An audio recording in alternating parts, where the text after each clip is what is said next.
So I start from kind of a review of the bidding. I mean, it was 4 years ago that the first project that Councilmember Stewart and I considered was a project for 7200 France. And I voted against it largely because we didn't have a plan. And we were worried, I was worried that it would create a de facto plan for all of the west side of France, that we would end up, whatever we approved would just get replicated up and down, and we hadn't really thought through that. And I had actually had 2 chances to look at it because I was on the Planning Commission. I was chairing the Planning Commission for 6 months before I came on the council, and we considered it a couple of times in that, and I expressed that concern, and then when I got on the council, I expressed the same concern. And so one of the things that was really important to me was engaging in a planning process to try to be more deliberate about what we wanted as a community in that portion of France Avenue. And so we advocated and were able to put together the Southdale Working Group. It is a group of residents. It's people who live here. It's people who come from a variety of different perspectives. Some are planning commissioners, some are residents of the neighborhood, some are people who are in the property owner commercial development business. And they have worked very hard over 4 years, and a number, some people have come, some people have gone, but they've done incredible work over almost 4 years, 3.5 years, to produce this document that we're now kind of wrestling with. In that transition, we were really in a limbo. We had really no guidance. Shortly after they started, they produced the guiding principles. We tried to use those to help us figure out what made sense, but I think in fairness to them, they never expected them to be standards to use to judge projects on. They expected them to be conversation starters, things to have a discussion about, things that would matter in the discussion. And even more important, they provided no predictability to the neighbors. And I think that word predictability has been the biggest problem for the last 4 years. We had a project that was, virtually 30 stories that was proposed. And so that exacerbated that concept so that people had no idea is the sky literally the limit. And so this lack of closure on this planning process has created a lot of predictability problems, which then have been overlaid by one of the hottest development periods in history, where we have people who are constantly interested in investing in our community, and we're trying to figure out how do we balance those things. And so we've said no to a lot of projects on this site. This must be like the 5th different project that we've had on this site. And we've said no to those projects for a whole variety of reasons. And the question then becomes, which set of rules should we apply? Because up until now, we've had a lot of folks in the neighborhood who've told us, look, use the existing comprehensive plan and finish the process, respect the process. And I think, Councilmember Stewart, you're expressing concern about that as well. How do we respect this process? And so for me, on November 7th, when we met, I was very concerned that we not decide on a project in a way that would be inconsistent with where that process was going. And I think that's the same thing you're expressing concern about. And so I asked that we postpone this for a month. And actually, we've made a lot of progress in that month. The Southdale Working Group has held another open house. They have incorporated into the plan and the design experience guidelines. This document is on the website. 419 comments on the draft plan that were submitted in October by members of the working group after a lot of open house, a lot of discussion, that have been since incorporated into the plan. Since we saw it on November 7th, those have been incorporated. So the plan is much further along. The design experience guidelines are much further along. And I'm at a place where I feel like I can see the finish line on the plan. I think it is shaping up in a way that we can understand where it's going. It's no longer that big a mystery. I think one of the other things that's been really positive is the engagement of the neighborhood in that planning process. And you heard some of them at the November 7th meeting saying this has been a good process, which frankly was a step forward from a year earlier when they were saying that process isn't taking into account what we have to say.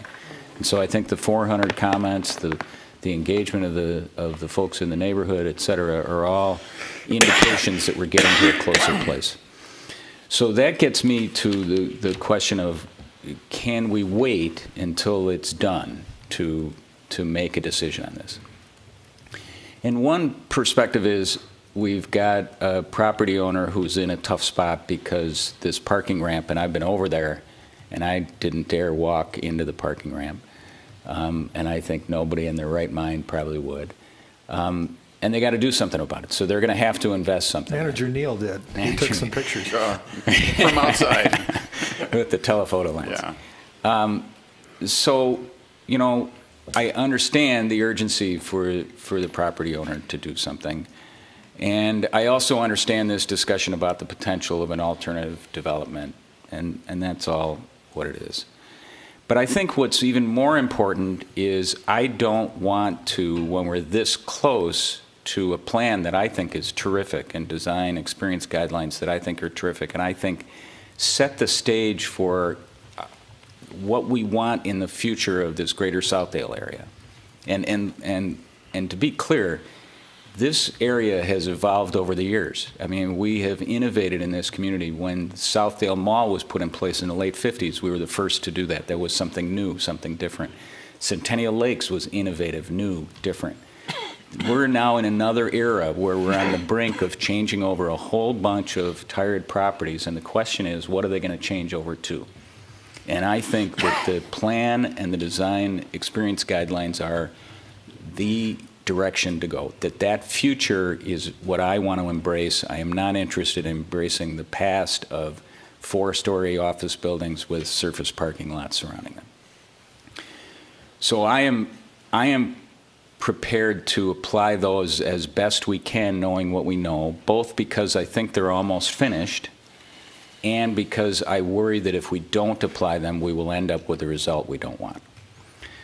So then I get to the place of, okay, if I'm applying them, how does this match up with the plan and with those design experience guidelines? And there are a lot of things about this project that meet the direction that the plan is taking us. It has a variety of types of housing. It has everything from townhomes to studio apartments. It's got ownership, it's got rental. The plan talks exactly about those things. It makes significant contributions to the pedestrian-oriented nature of the district. Doors on streets. You know, people talk about whether we should have office or residential on this side of France. Doors on streets are part of what make a place feel like it's lived in, make it feel like a neighborhood. It begins something called, that the Southdale Working Group calls the Western Promenade. If we don't start it here, it's not going to happen. It's not going to be a connection to the regional bike trail. It has to start here. This puts the first piece in place that enables further pieces to happen. It creates smaller blocks. One of the things the plan talks about is the problem with the greater Southdale area and transitioning from the past to the future is we have quarter-mile blocks, and we're trying to get to 200-foot blocks. And that would be easy if we could just plat a blank piece of land. We could divide those up and draw them up and say, here's the parcels you're going to have. But instead, we have to take private property and persuade private property owners to dedicate public pathways through those private properties so that we can create these 200-foot blocks to start creating more of a pedestrian feeling. We've talked about it before, the parking is all hidden. So as opposed to the surface parking lots that you see everywhere in Southdale, it's going to be hidden parking, and it's going to be pathways that will have a greater proportion of pedestrians and cyclists and non-automotive. That doesn't mean the cars are going to disappear, but there'll be a greater balance between pedestrians and non-automotive. We create wider boulevards. The France Avenue 50-foot setback that the district plan talks about. Gallagher, 72nd, the Woonorf of a 60-foot 65-foot wide pathway all around. The space in between the north and south building, again, create this great boulevard. I think there is an opportunity here to change the character of 72nd Street, and I'll talk about that a little bit in a minute more. But to Councilmember Fisher's picture, what it reminds me of is a runway on an airport strip, out in even not a busy airport, out in the middle of nowhere, because from the time you cross Bristol Court until you get to France, it is nothing but pavement, wide pavement going that direction. And whether you're going out or you're coming in, it does nothing to signal to drivers that there are pedestrians around here that you have to pay attention to. And the first time you get that signal might be when some kid's crossing the street another half mile down the street. And I think having people and doors and a residential neighborhood in this portion of 72nd Street gives us the chance to reconfigure 72nd Street in a way that signals to people who are driving on that street that people live here, that this is part of the neighborhood. I also think it meets what the Southdale group talked about in terms of the transition to the neighborhood. One of the things that I think was a great improvement in the plan between the October version or September version and what we saw in mid-November after the comments were incorporated was recognizing that there's special attention that needs to be paid to this stretch between 69th and Gallagher, because that's the stretch where the single-family neighborhood is the closest. And so, yes, it has some height limits, but it also talks about the Wohnhorf, and it talks about scaling down, starting with a height limit at France, but tapering that height limit as you get to the west. And some of those cross sections were terrific in showing that, we're 300 feet from the nearest single family home or duplex until you get to even a 50-foot size wall. And we've got basically a residential row of townhomes between those single family neighborhoods and the more intense townhomes within the building, and then the more intense mid-rise apartment feel. And so I think it's making a transition that is exactly what the Southdale Working Group is looking for.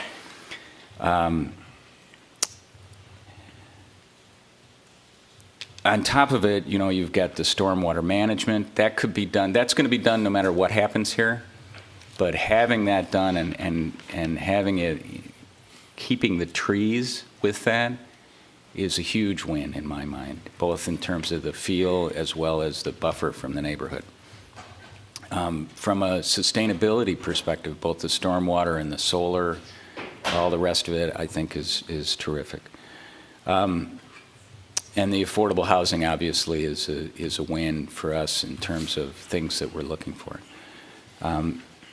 The only two things that I'm concerned about, one is the materials, because I think that the Southdale Working Group, the plan really talks about primarily stone, glass, brick in that first 60 feet. And clearly this has more of that. And so one of the things we'll talk about a little bit is whether we should do something about that. But then you get down to the height.